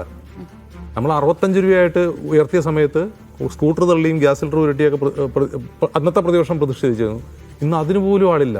ഇപ്പോൾ 115 രൂപയായിട്ട് കേരളത്തിലെ ഭരണപക്ഷവും പ്രതിപക്ഷവും പ്രതികരിക്കണ്ടേ? എന്തെങ്കിലും പ്രതികരണം കണ്ടോ? ഭരണപക്ഷത്തിനും പ്രശ്നമല്ല, പ്രതിപക്ഷത്തിനും അത് പ്രശ്നമല്ല. അപ്പോൾ ഇത് എവിടെയാണ് പ്രതിപക്ഷം എവിടെയാണെന്നുള്ള ചോദ്യമാണ് എനിക്ക് ചോദിക്കാം. അപ്പോൾ ഈ പ്രതിഷേധം ഇല്ലാത്തതാണോ ഇങ്ങനെ ആകെ കുത്തഴിഞ്ഞ് കാര്യങ്ങൾ പോകുന്നത് സജു? അതായത് ഈ ഒരു പരീക്ഷാ നടത്തിപ്പിലൊന്നും ശ്രദ്ധിക്കാൻ നമ്മുടെ കേന്ദ്ര സർക്കാരിന് സമയമില്ല. അവർക്ക് വേറെ വലിയ അജണ്ടകളുണ്ട്. അതിലൊന്ന് പാഠപുസ്തകങ്ങളിൽ സംഘപരിവാർ സാഹിത്യങ്ങൾ അല്ലെങ്കിൽ അതിനനുകൂലമായ ചരിത്രത്തെ വക്രീകരിച്ചുള്ള എടുക്കേണ്ട ഒരുപാട് പണികൾ അവരുടെ മുന്നിലുണ്ട്. അപ്പം ഇതുപോലെ മര്യാദയ്ക്ക് പരീക്ഷ നടത്താൻ ഉള്ള സമയമൊന്നും കയ്യിലില്ല എന്നുള്ളതാണ് വസ്തുത. ഇപ്പം മറ്റൊന്നുകൂടി നമ്മുടെ പൊതുവിദ്യാഭ്യാസ രംഗത്ത് കൊണ്ടുവരുന്നുണ്ട്. എന്താണ് 3 ഭാഷ പഠിക്കാൻ. അതിനകത്ത് എന്താ പറയുന്നത്? 2 ഇന്ത്യൻ ഭാഷ പഠിക്കുമ്പോൾ 1 വിദേശ ഭാഷ പഠിക്കാം. എന്താണ് യഥാർത്ഥത്തിൽ സംഭവിക്കുന്നത്? ഒരു ഭാഷ പഠിക്കാൻ അപ്പോൾ ഇംഗ്ലീഷായി 1 പഠിക്കണമല്ലോ. ഇംഗ്ലീഷ് മീഡിയം ആണല്ലോ, മീഡിയം ഇംഗ്ലീഷ് ആണല്ലോ. അപ്പം ഇംഗ്ലീഷും കൂടെ പഠിക്കുമ്പോൾ അത് തീർന്നു. പകരം നമ്മുടെ കുട്ടികൾ, പുതിയ തലമുറ മറ്റ് രാജ്യങ്ങളിലേക്കൊക്കെ മൈഗ്രേറ്റ് ചെയ്യുന്നവരാണ്. അവർക്ക് വേറെ എത്ര ഭാഷകൾ പഠിക്കാനുള്ള അവസരങ്ങളെ കൂടി ഇല്ലാതാക്കുന്ന തലതിരിഞ്ഞ പരിഷ്കാരങ്ങളാണ് ഇവർ നടത്തിക്കൊണ്ടിരിക്കുക. ഇനി ഇത് തന്നെ നോക്കൂ, പുതിയ ഓൺ സ്ക്രീൻ മാർക്കിംഗ് നടത്തിയതാണല്ലോ ഇപ്പോഴത്തെ പ്രതിസന്ധിയുടെ തുടക്കം. എന്താണ്? ഉത്തരക്കടലാസ് മര്യാദയ്ക്ക് സ്കാൻ ചെയ്ത് വ്യക്തമായ രീതിയിൽ കാണുന്ന രീതിയിൽ സ്കാൻ ചെയ്തെടുക്കാൻ പോലും കഴിയുന്ന സംവിധാനമില്ല. എന്നിട്ട് സോഷ്യൽ മീഡിയ കണക്കുമാണ്, നല്ല ശരിയായ ഉത്തരം എഴുതിയ പേപ്പറൊക്കെ നോക്കുമ്പോൾ 0 മാർക്ക് ഇട്ട് വെച്ചേക്കും. എന്താണ്? ഇത് തെളിഞ്ഞ് കാണുന്ന രീതിയിലെ സംവിധാനം. ഇനി ആരെങ്കിലും പുനർമൂല്യനിർണ്ണയത്തിന് ചെയ്യാൻ പോയാലോ അവിടെ സെർവർ മുഴുവൻ ക്രാഷ് ആയിക്കൊണ്ടിരിക്കുകയാണ്. നിരന്തരം ആ വെബ്സൈറ്റ് ക്രാഷാണ്. മര്യാദയ്ക്കുള്ള എന്തെങ്കിലും ഒരുക്കണം, അല്ലെങ്കിൽ പണി രാജിവെച്ച് കേന്ദ്ര വിദ്യാഭ്യാസ മന്ത്രി ഇറങ്ങിപ്പോകണം. പറ്റാത്ത പണിക്ക് നിൽക്കരുത്. എല്ലാം ചാണകം കുത്തിക്കയറ്റലും മാത്രമായി മാറും. അതാണ് തൻ്റെ പണിയെന്ന് കേന്ദ്ര വിദ്യാഭ്യാസ മന്ത്രി വിചാരിക്കരുത് എന്നതാണ്. അതാണ് രാജ്യത്തെ വിദ്യാർത്ഥികളുടെ ഭാവി വെച്ച് കളിക്കല്ലേ എന്ന് മാത്രമേ പറയാനുള്ളൂ കേന്ദ്ര സർക്കാരിനോട്.